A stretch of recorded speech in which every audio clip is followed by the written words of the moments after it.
Welcome students to lesson 10 of the Changing Economic World topic in GCSE Geography.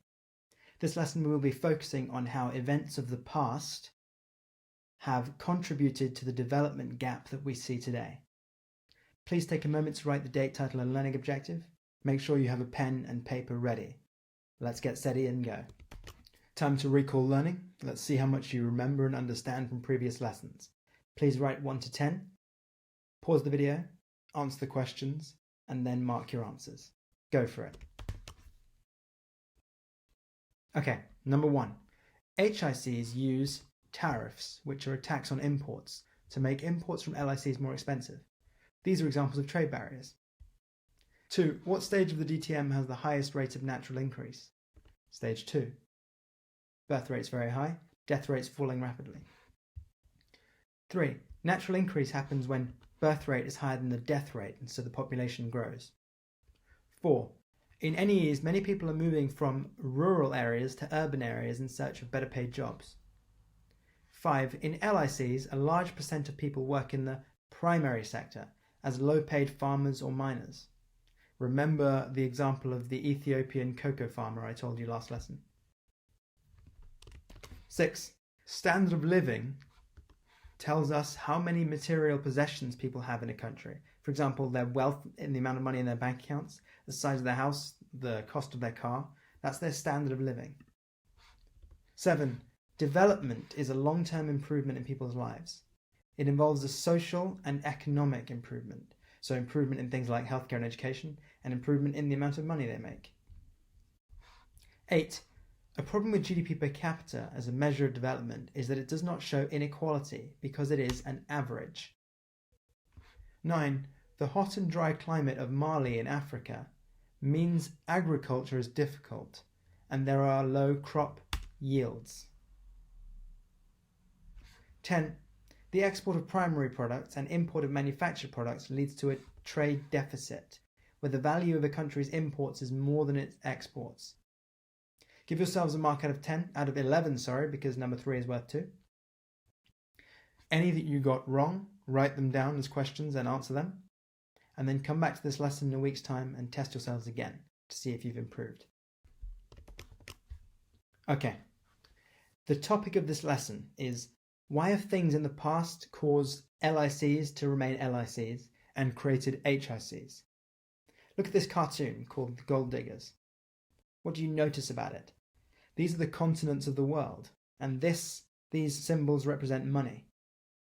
So, in your books, try and answer these questions based on this cartoon. What does the picture show? How could this cause problems for countries in Africa? And suggest one way that this might have made European countries HICs. Pause the video, attempt the questions. Number 1, describe what the picture shows. So the picture shows how North America and Europe are very wealthy and Africa is very poor. It also shows how this wealth has come partly from Africa. So the lack of wealth in Africa is partly because it has been taken by North America and Europe. That's what the picture shows. Suggest a way this could cause problems for countries in Africa.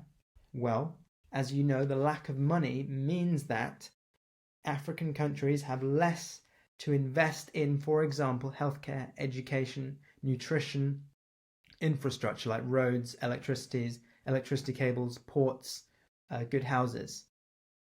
As a result, these countries struggle to develop. 3. Suggest one way this made European countries HICs. Well, all of this money that the European countries accumulated, which means gathered over many years in the past, was spent on investing in the exact things that lead to development. As a result, many European countries and North American countries are HICs. If you'd like to take your understanding further, please watch this video, which I attach as a link to stretch yourself. The big question today is this: how have historical events and war caused the development gap? If you'd like to intro your knowledge to this, and to get extra understanding, I suggest you watch this video, which I will also add a link to. So first question, the role of history, and we're going to explore something called colonialism. Write this subtitle as a title in your on your sheet and get ready to learn. So here we go.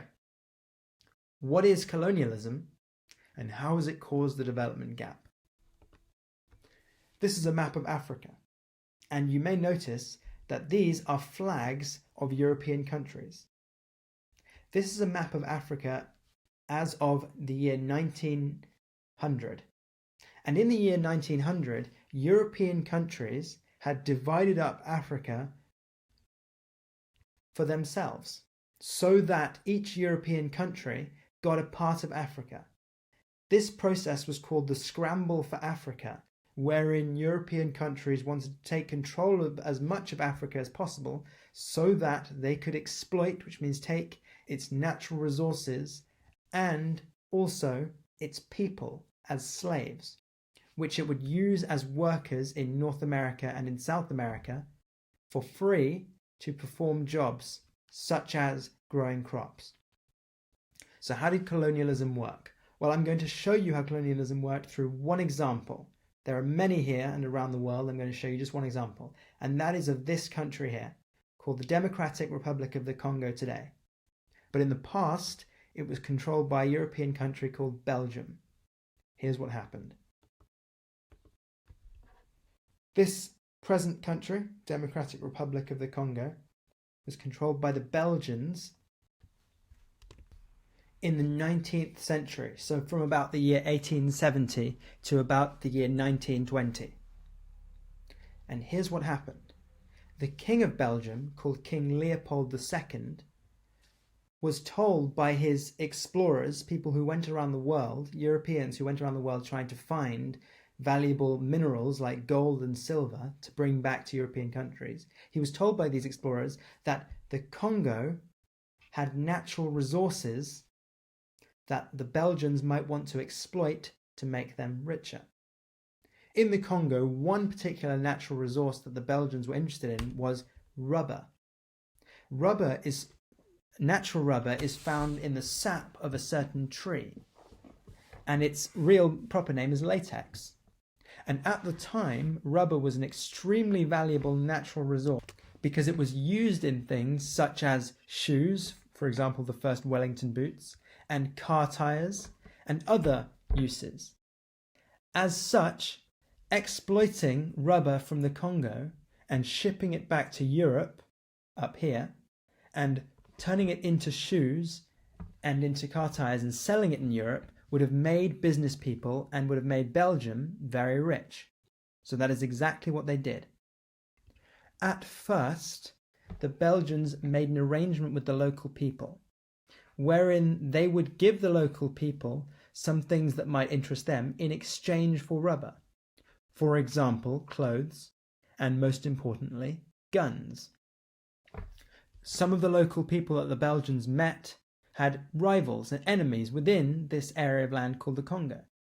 And if they had better weapons than their enemies, they might be able to fight them off and take control. So they were very interested in the guns the Belgians had to offer. So this exchange was made at first. Just like with colonialism around the world, this exchange was made. However, very quickly the Belgians realized they didn't need to exchange guns. They could, and should in fact, just take the rubber and the resources by force.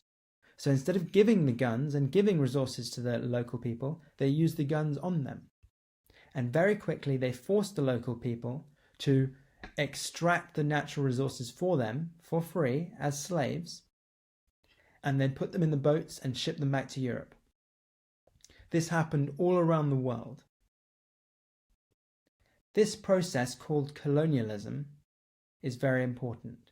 Simply, it means that when one country, for example France or Britain or Belgium, takes control of another country by force and takes its natural resources, for example gold or silver or rubber in the case of the Congo, and uses its own force and its own power to control that country. Colonialism made countries in Africa very poor for the following reason. These local people were forced to extract the rubber. If they didn't extract enough in a certain amount of time, or if they refused, the Belgians would do terrible things to them. For example, they would cut off the hands of their children or of their family members as a form of punishment, or if they didn't meet the quota, which was the amount of rubber per month. These terrible acts of violence committed by the colonizers, the people who were colonizing, the Belgians, were done all around the world. But in the Congo it was particularly bad, and no one knew about it. All the people in Europe knew was that they were becoming very rich and they were being supplied with rubber. Another problem, aside from the violence towards the local people, the Belgians did not care about quality of life or development in the Congo. So they didn't invest in infrastructure or in education or in healthcare, which meant that the people were untrained. They would often die from basic diseases. They couldn't transport goods around very easily, and they couldn't develop. In fact, the only infrastructure the Belgians really cared about were roads and railways. This was because the Congo is a large country, and the Belgians had to transport the natural resources like rubber from the inland to the coast so that they could ship it back to Belgium. Railways and roads helped with this, but they did not help the local people. As a result, today in the Congo, education is really inadequate. People are crammed into classrooms without lighting, without textbooks, without enough teachers, and so they don't have access to good jobs when they grow up. The literacy rate in the Congo is about 60%, which means that 40% of people in the Congo can't read or write, and so can't get a job. As a result of all of this, the Congo remains very poor. So colonialism has created the development gap because European countries exploited natural resources, they were brutal in their treatment of the local people, and they did not invest in the things that lead to development, like education. Whereas in the European countries, for example, this is Oxford in England, the money that was taken from the natural resources was spent on things like Oxford University. As a result, English people have a very good education on average, and so have access to very highly paid jobs. So the first historical cause of the development gap is colonialism. Second cause of the development gap today is war. War is usually defined as violence on a national scale or beyond that between people. So national scale means within countries, or an international scale means between countries. I'm just going to show you one example to demonstrate how war prevents development. Write this subtitle and get ready to learn. We're going to look at the example of Afghanistan. Now in 2001, at about 8:42 a.m. on September 11th in New York City, USA, a plane hit the Twin Towers. And about 48 minutes later, a second plane hit the Twin Towers. The result of this terrorist act against the United States, in which more than 3,000 people were killed, was an invasion of a country called Afghanistan by the United States and other countries, which led to a massive war that went on for many years. This war has prevented Afghanistan's development, and in fact has made it even less developed than it was before in many cases. Let me show you how. War is an incredibly violent process, and things get destroyed. For example, transportation is destroyed in the process of war. Because transportation, such as these trucks in the city of Kabul in Afghanistan, were destroyed, businesses are less able to move their goods to ports to sell them. People are less able to transport themselves to work, and there are fewer schools with which to teach children. There are fewer hospitals with which to treat the ill. And there are fewer electricity cables, power lines, internet lines, sewers and clean water supplies with which to communicate, with which to have clean water that prevents disease and also allows people to cook and do basic things like cleaning themselves and have good sanitation, which means toilets and sewers. War destroys infrastructure. And as a result, Afghanistan had its development held back by war. Second way war causes problems So here's another picture of how war damage destroys infrastructure. This is Kabul, a typical Kabul street. Power lines destroyed, roads covered in rubble, all these businesses destroyed by bombs being dropped. It's a truly devastating event. Second way that war causes development to be prevented is this. These are 4 educated men in Afghanistan. Here's a doctor treating 3 of them. These are doctors and former teachers in Afghanistan, all of them victims of war. Each of these men have lost a leg because of a bomb that went off in the city that they worked in. As a result, they had to spend many months in hospital and they are less able to do their jobs. And so students get less of an education and people receive fewer treatments from doctors and less good quality treatment, which means that kids grow up less able to get good jobs and people are more likely to die from illnesses or injuries. The second way that war stops or hinders development is by killing people, important people who are in the workforce. Most importantly, the skilled people who do the jobs, such as doctors and teachers.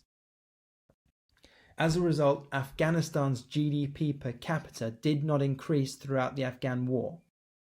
Moreover, many thousands of people died, leading to a loss of trust between people, leading to loss of business, and leading to a reduced quality of life. Because, for example, the men in Afghanistan, who often do the jobs, were less able to provide an income for their families. So war prevents development by destroying infrastructure and by killing people. Let's review your learning. Try and answer these questions from memory. Question 1. What is colonialism? You should have put that colonialism is the historical act whereby countries, mostly European, took control of other countries in order to extract their natural resources by force. Question 2. Give me one way that colonialism prevented development in countries in Africa, for example, the Congo. You should have put that colonialism stifled or prevented development because it led to people being killed or tortured or mutilated, which means, for example, having their hands cut off. It also meant that the countries in Africa had fewer natural resources with which to sell and therefore could make less money.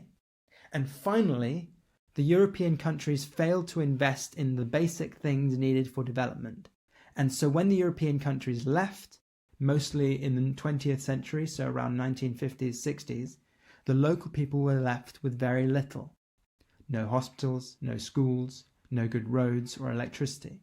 And so they were less able to develop. Question 3. Give me one physical cause of the development gap. You should have put climate or natural disasters. Question 4. Suggest one reason why crop yields are lower in Mali than in the UK. You should have put that crop yields are lower in Mali than the UK for 2 possible reasons. Number 1, the climate makes agriculture more difficult. Mali is on the edge of the Sahara Desert, which means that its climate is hot and dry. We call it arid. This makes growing crops very difficult. And as a result, the crop yield, which is the amount of crops grown by farmers per ton per year, is lower than in the UK, where there's a mild climate with regular rainfall. Second reason is that Malian farmers are less productive than UK farmers because, for example, they lack fertilizers, which help crops grow, and they lack machines like tractors, which are very important for ploughing fields, also helping crops grow. For those 2 reasons, Mali's farms are less productive and their crop yields are lower than the UK's. Next question, final question. Give me 2 ways that war prevents development. You should have put that war prevents development because it destroys valuable infrastructure, like schools, hospitals and roads. And second reason, it kills people who work to provide an income. and also treat and educate people. Okay, let's embed the knowledge. Answer these questions in your book. Mark the answers. Today, write the question as a title. Use all the keywords if you can. Here we go. Okay, let's review your answer. So I've tried to use as many of these words as possible to show you how you should have answered this. Firstly, try and identify the historical cause and define it. So colonialism, the forced takeover of one country by another in order to use for example, new settlements, building homes for the people, to exploit natural resources, or to gain slaves. Then proceed to explain how this caused the development gap. So this process made European countries rich. For example, Belgians colonized the Congo in Africa for its rubber and workers, which were then exported back to European countries, also North America. They treated local people harshly to exploit the rubber and failed to invest in the infrastructure needed for development. As a result, this is your explanation, colonies such as the Congo failed to develop after independence, which is when the colonizers gave up control, because the lack of schools meant that locals lacked an education, had low literacy rates, and therefore could not access or create high-paid jobs. So 3 marks in total. If you missed any of these key words, try and add them in correctly. Give yourselves a mark out of 3. Finally, write 2 questions, answer them, and then test yourselves on them in a week. Thank you once again for joining me for this lesson. Finally, on the causes of the development gap, next lesson we will be looking at how geography, by that I mean the location of countries, is really important in explaining why some countries are less developed than others. Join me then. Well done.